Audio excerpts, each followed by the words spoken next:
Hello Brandon, here are your carburetors. I've been letting them sit for a few days. They are completely, totally stone cold. And we're going to try a start from some scratch. I like to let the carburetor season and sit, check for leaks and all that good stuff. And so I think I've got the I think I'm ready for these guys to go visit you. We activated the fuel pump priming lever, so we know we got fuel in here. What I do is I will give these a couple of gooses of fuel. Switch on. Operate our choke. A very nice choke action, you'll notice. Now that's not bad after sitting for a few days. And we will slowly let the choke open. Right now you got ambient temperature about 80 degrees out, so how much choke you give it will depend on your ambient temps. I think you probably won't be needing much choke in your neck of the woods, but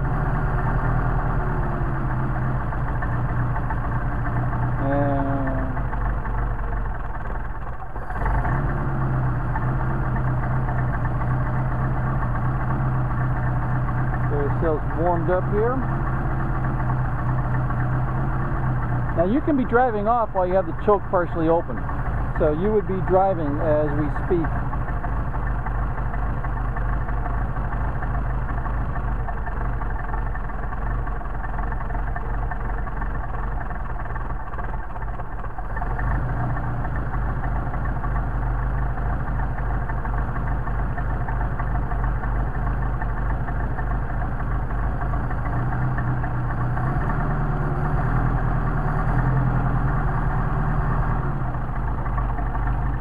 And notice when I'm moving the choke, I'm actually moving the throttle linkage. So a combination of cutting off the air supply, but you're also physically opening up the throttle as if you had your foot on the pedal.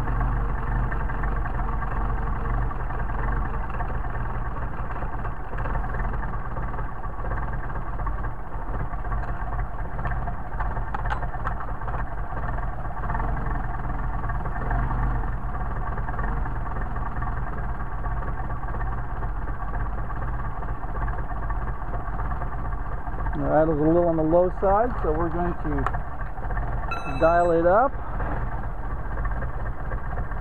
Get a half a crank there, half a crank there.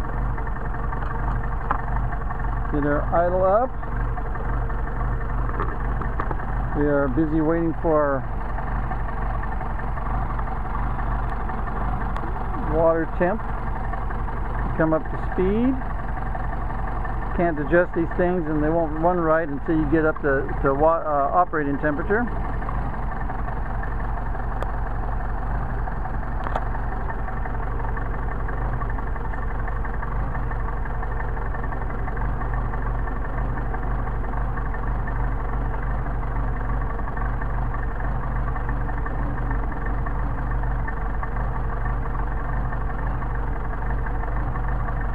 We can use our synchrometer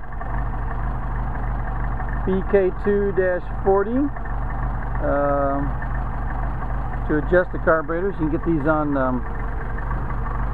Amazon, eBay, or your mechanic should have one.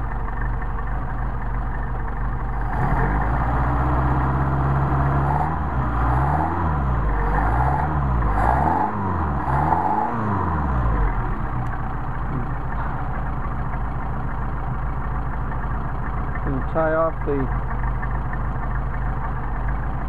choke right there since it wants to flop open. This is the main, this is like the slave to this choke lever, so you have to tie it off.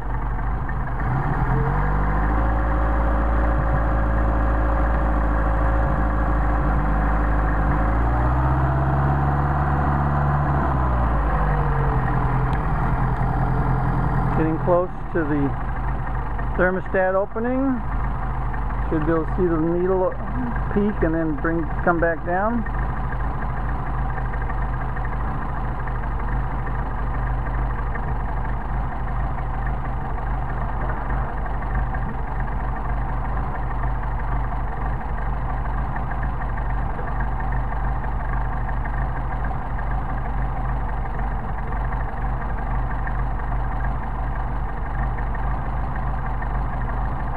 that just opened, and you can see the temperature dropping, and we will get to a stable temperature.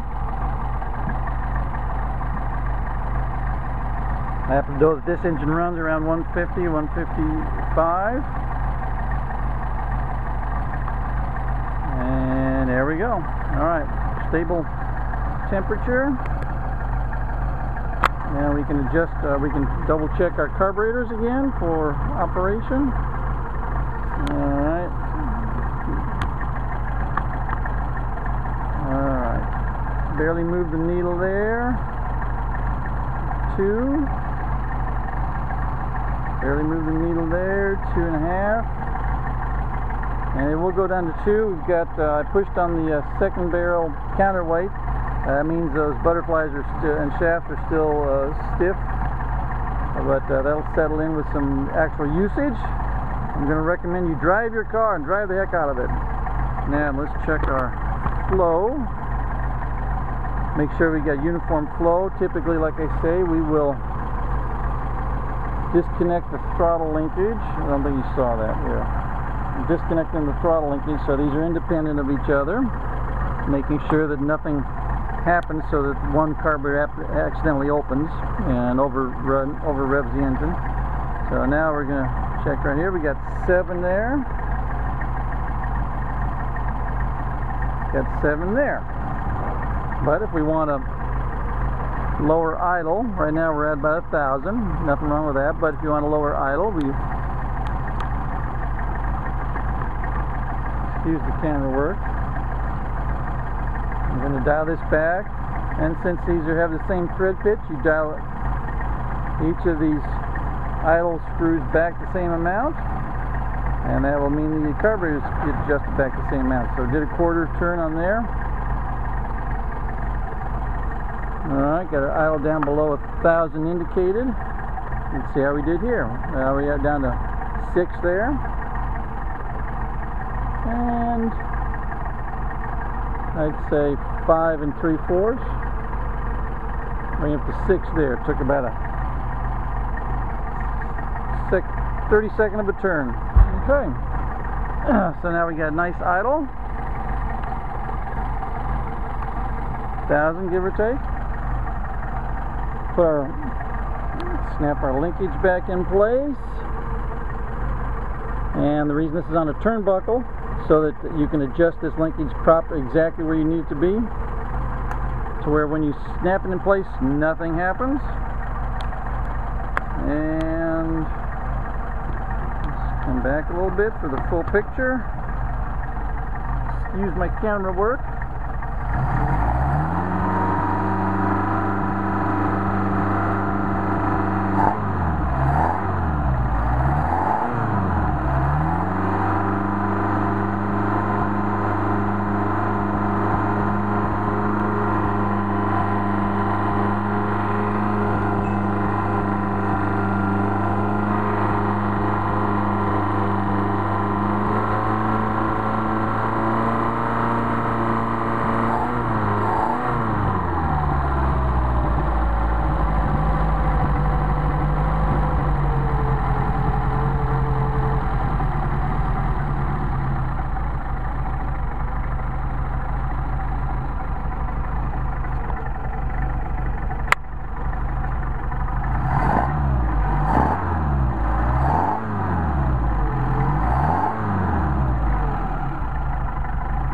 I think we got a good solid set of carburetors for you, Brandon. I'm gonna call these good and button them up and send them to you. Thank you for your patience.